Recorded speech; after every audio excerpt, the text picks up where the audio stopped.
Campanha de Fé e Milagres. O poder do sangue. 7 semanas de bênçãos para você. Venha receber o cálice da libertação e a pulseira da aliança.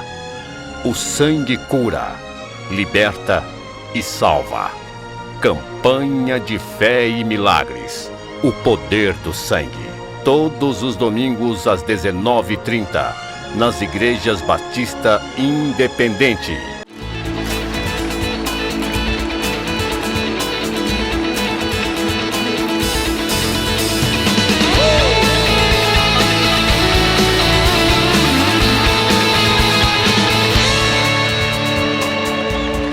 Olha as estrelas, vê se podes contar.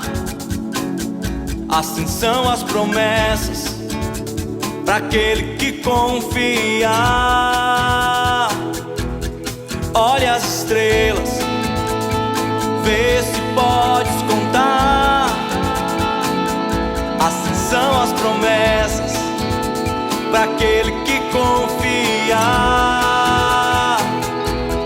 Pai de multidões, pra isso o Senhor me chamou. E confiante nele, para as nações eu vou. Vou pregar o Evangelho, vou ganhar as multidões. Vou pregar o Evangelho, vou conquistar as nações. Vou pregar o Evangelho, vou ganhar as multidões. Vou pregar o Evangelho, vou conquistar as nações.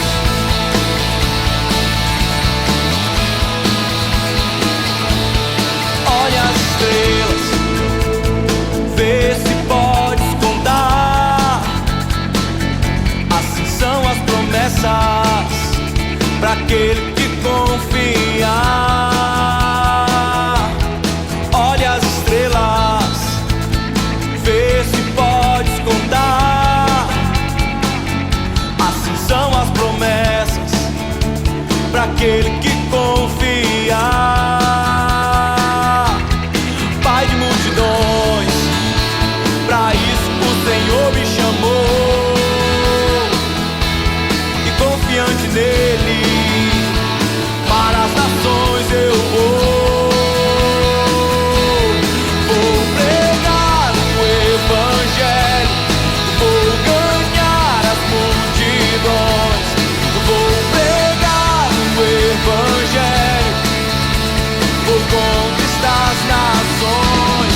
Vou pregar o Evangelho, vou ganhar as multidões. Vou pregar o Evangelho, vou conquistar as nações.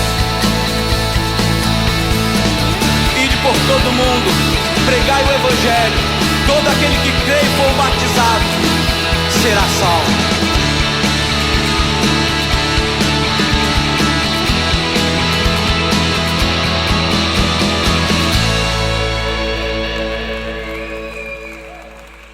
Convido a igreja a abrir a Bíblia no Evangelho conforme escreveu Mateus, no capítulo 16.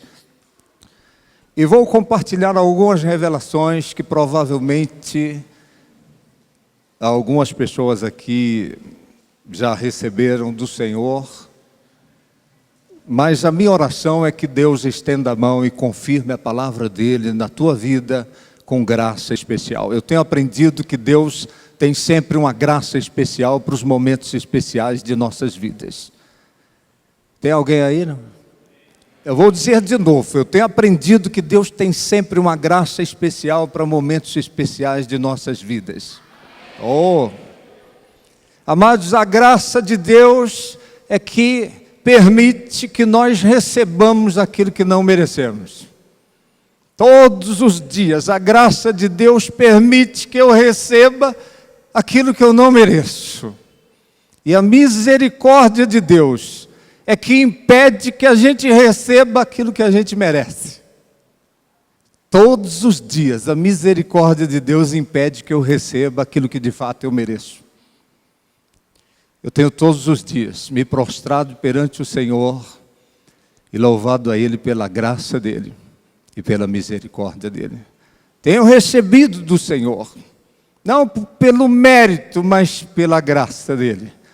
E não tenho recebido aquilo que de fato mereço, porque a misericórdia dEle se renova a cada manhã e me protege e impede que eu receba aquilo que de fato eu mereço. Minha oração nesta noite, amados, é que cada um receba aquilo que não merece. E que Deus não permita que você receba aquilo que você merece. Eu gostaria que você dissesse isso para quem está ao teu lado. Diga que você receba nesta noite o que você não merece. E diga que você não receba o que você não merece. Amém? Glória a Deus. Louvado seja o Senhor. Vamos ler no capítulo 16 do livro do Evangelho, conforme escreveu Mateus, o verso 13 a seguir. A palavra do Senhor diz assim: Indo Jesus para os lados de Cesareia de Filipe, perguntou a seus discípulos: Quem diz o povo ser o Filho do Homem? E eles responderam: uns dizem João Batista, outros Elias e outros Jeremias, ou alguns dos profetas. Mas vós, continuou ele, quem dizeis que eu sou? Respondendo Simão Pedro, disse: Tu és o Cristo, Filho do Deus vivo. Então Jesus lhe afirmou: Bem-aventurado és, Simão Barjonas, porque não foi carne e sangue que tu revelaram, mas meu Pai, que está nos céus. Também eu te digo que tu és Pedro, e sobre esta pedra edificarei a minha igreja, e as portas do inferno não prevalecerão contra ela. Dar-te-ei as chaves do reino dos céus, o que ligares na terra terá sido ligado nos céus, e o que desligares na terra terá sido desligado nos céus. Então advertiu os discípulos de que a ninguém dissessem ser ele o Cristo. Desde esse tempo, começou Jesus a mostrar a seus discípulos que lhe era necessário seguir para Jerusalém e sofrer muitas coisas dos anciãos, dos principais sacerdotes e dos escribas, e ser morto e ressuscitado no terceiro dia. E Pedro, chamando-o à parte, começou a reprová-lo, dizendo: Tem compaixão de ti, Senhor, isso de modo algum te acontecerá. Mas Jesus, voltando-se, disse a Pedro: Arreda, Satanás, tu és para mim pedra de tropeço, porque não cogitas das coisas de Deus, e sim dos homens. Digam amém. Erga a cabeça, olhe para mim e ouça cuidadosamente por alguns instantes. Eu quero usar como tema hoje, antes de Cristo e depois de Cristo. A maioria das pessoas no mundo, e para ser sincero, a maioria dos cristãos no mundo, os que professam fé em Jesus Cristo, eles têm uma noção, uma ideia daquilo que aconteceu com Jesus Cristo na cruz do Calvário. Mas é uma minoria que tem de fato revelação no Espírito, porque aconteceu aquilo com ele na cruz do Calvário. Não basta você saber o que aconteceu. É preciso que você busque de Deus revelação no teu espírito. Por que aconteceu? Porque aquelas coisas aconteceram com ele. As páginas da história da raça humana. E por que não dizer, a história da raça humana está dividida. Antes de Cristo e depois de Cristo. Você que estudou a história, que estuda, você sabe do que eu estou falando. É um referencial. Antes de Cristo e depois de Cristo. Mas esse não foi o propósito pelo qual Jesus Cristo foi sacrificado na cruz. Não foi para que a história da humanidade fosse dividida, e antes de Cristo e depois de Cristo. O propósito do coração de Deus é para que a história de cada pessoa seja dividida, tenha antes de Cristo e depois de Cristo. Eu orei a Deus e o Espírito Santo ministrou o meu coração que de fato só é genuinamente homem de Deus, genuinamente mulher de Deus, quem tem a história da sua vida dividida em antes de Cristo e depois de Cristo.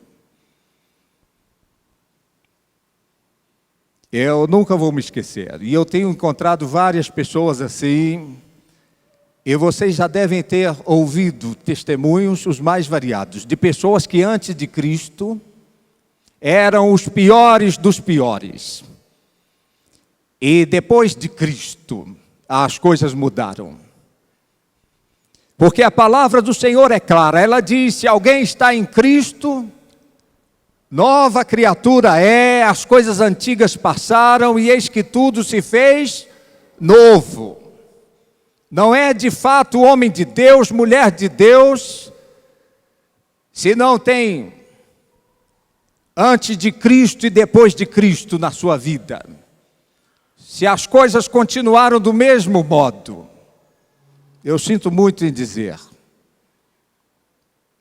você não nasceu de novo, você pode ser rotulado como cristão, como homem de Deus, como mulher de Deus, mas de fato só é homem de Deus e mulher de Deus aquela pessoa que tem antes de Cristo e depois de Cristo na sua vida. Pergunte a quem está com você, você tem antes de Cristo e depois de Cristo na tua vida? O fato de você estar na igreja, algumas pessoas têm antes da igreja e depois da igreja, antes do pastor e depois do pastor, antes do bispo e depois do bispo, antes do apóstolo e depois do apóstolo. Mas o que transforma a vida da pessoa é a revelação daquilo que aconteceu com Jesus Cristo na cruz do Calvário. O porquê aquilo aconteceu com ele. Vire para a pessoa que está ao teu lado e diga, deixa o Espírito de Deus falar ao teu coração. Agora olhe para mim e ouça. Todo o esforço do inferno foi para que Jesus não se tornasse o Cristo. Está me ouvindo?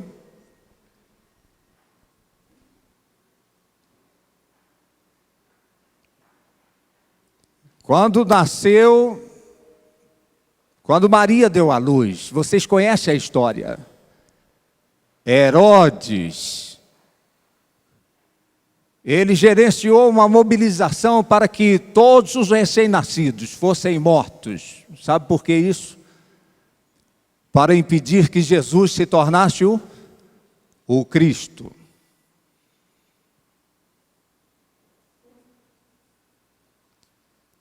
E depois nós vemos na tentação do deserto, Satanás vem ali.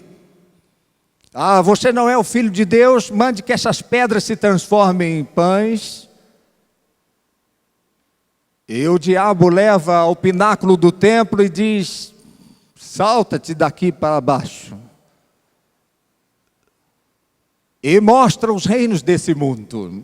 E diz, tudo isso te darei se prostrado me adorares. Todo o esforço do inferno ali foi para que Jesus desobedecesse a Deus. E desobedecendo, ele não poderia se tornar o Cristo. Estão me ouvindo? E o texto que nós lemos fala sobre quando Pedro tem uma das revelações acerca do Cristo. Jesus pergunta: quem dizem os homens que eu sou? E a resposta que ele ouve é: uns dizem que tu és Elias, outros dizem que tu és João Batista, um dos profetas. E Jesus então é enfático, ele diz: e vós, quem dizeis que eu sou? E Pedro responde: tu és o Cristo, o Filho do Deus vivo. Jesus conclui dizendo: não foi carne nem sangue quem tu revelou, mas foi meu Pai que está nos céus. Você só pode compreender isso a partir da revelação. Jesus disse: foi o meu Pai que te revelou. Revelou o Cristo. E então, Jesus começa a discorrer ali o que iria acontecer com ele, o que deveria acontecer com ele. E Pedro então assume uma posição de resistência e diz: de modo algum isso vai acontecer contigo. E Jesus então o repreende e diz: para trás de mim, Satanás, porque tu não cogitas das coisas de Deus e sim das coisas dos homens.